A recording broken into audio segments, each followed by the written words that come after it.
السلام علیکم ورحمۃ اللہ وبرکاتہ۔ دوستو، آج میں آپ لوگوں کے ساتھ صدقے کی برکت سے آنے والی مصیبت بیماری ٹل گئی آج کی ویڈیو کا آغاز کرنے سے پہلے آپ لوگوں سے ایک چھوٹی سی ریکویسٹ کرتی ہوں، ویڈیو کو شروع سے اینڈ تک دیکھیں تاکہ آپ کو ویڈیو کی مکمل معلومات مل سکے۔ ویڈیو سٹارٹ کرنے سے پہلے آپ سے چھوٹی سی ریکویسٹ کرتی ہوں، اگر آپ میرے چینل پر نیو ہیں تو چینل کو لائک کریں، شیئر کریں اور سبسکرائب کریں تاکہ میری ہر نیو ویڈیو کا نوٹیفیکیشن آپ کو ملتا رہے۔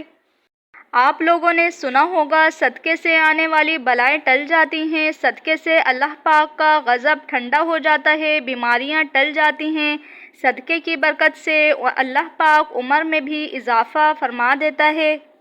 ایک صاحب کا واقعہ ہے کہ ان کی ٹانگ شوگر کی وجہ سے کاٹی جانے والی تھی۔ وہ کہنے لگے، میرے پاس 2.25 لاکھ روپے تھے جو میں نے صدقے کی نیت سے ہاسپٹل کے چھوٹے ملازمین میں تقسیم کر دیے۔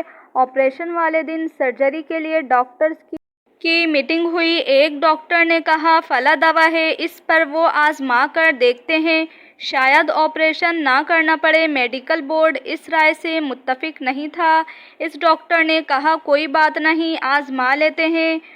وہ دوا آزمائی گئی تو بفضل خدا اس کی ٹانگ بچ گئی اور وہ ٹھیک ہو گیا۔ اس بندے کو یقین تھا کہ صدقے سے بلا بیماری ٹل جاتی ہے۔ جس طرح ڈاکٹر بیماری کی شدت کے مطابق دوائی دیتے ہیں، اسی طرح بیماری کی شدت کے مطابق صدقہ بھی اتنا بڑا دینا چاہیے۔ لیکن جب صدقہ دینے کا معاملہ آتا ہے تو ایک بیمار سست سی مرغی یا کوئی مرنے والا بکرا یا 10-50 روپے دے کر کہتے ہیں کہ ہم نے صدقہ کر دیا۔ بھائی، صدقہ مرض کی شدت کے مطابق کرنا چاہیے اور پھر بار بار کرنا چاہیے۔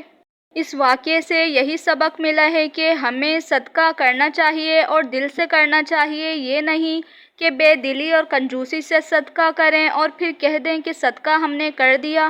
بے دلی سے کرنے والے کام، چاہے وہ صدقہ ہو، چاہے وہ وظائف ہو، کسی بھی قسم کے کام ہو، اللہ پاک وہ کام پسند فرماتا ہے جو عاجزی و انکساری کے ساتھ خلوص نیت سے کیا جاتا ہے۔ انشاءاللہ تعالی آج کی ویڈیو آپ لوگوں کو پسند آئی ہوگی۔ پسند آئی ہو تو لائک کریں، شیئر کریں اور صدقہ جاریہ سمجھ کر آگے بھی پہنچائیں۔ ملتے ہیں نیکسٹ ویڈیو میں۔ اللہ حافظ۔